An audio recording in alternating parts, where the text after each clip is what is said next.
Appreciate the gentleman from Wisconsin, Mr. Ribble, being with us. We've already agreed to have your written statement made part of the record. Gentleman's recognized for 4 minutes. Thank you, Mr. Chairman, and I want to thank you and Ranking Member Mr. Smith for letting me have some time this morning. It's not my intention to read my testimony. It's already been submitted for the record. Good morning, Chairman McKeon. It's good to see you here as well.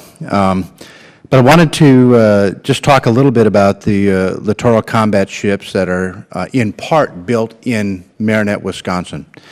One of the concerns that I have as it relates to that, and I speak of it in my testimony, is that we're about to embark on a journey that could raise costs to the American taxpayer.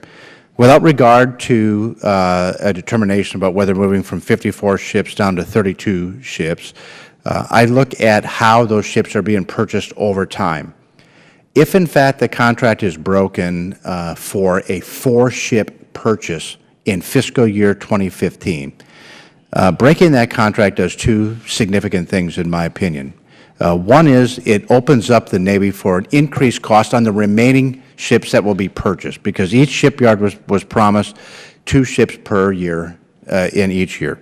If the contract's broken, they then can go back and renegotiate whatever the price is for the ships. And here we have a program that at the initial first run, those ships were costing $650 million.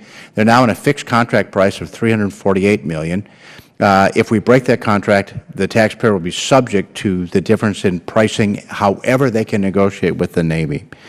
Secondarily to that, it goes more toward the fact that we want, in this country, we want the private sector to invest in shipbuilding and in these shipyards.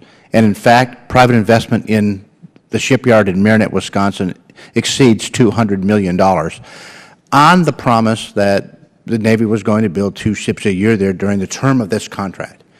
And so I feel that if we're going to continue to incent American shipbuilding, which the Navy needs, and we're going to be fair and honest to those shipyards, keeping our word to the letter of the contract is fairly essential to that end. We do not want to create a pattern in this country whereby American entrepreneurs and business owners make investments on the promise of the American taxpayer through its government, and then have those promises broken, because it will be a disincentive for American investment in the very types of things, our national defense, that is so essential to the American people. And with that, Mr. Chairman, that concludes my remarks this morning, and I thank you for the time. Appreciate the gentleman raising this issue. Any questions? Great. Thanks again to the gentleman from Wisconsin. Yes, thank you.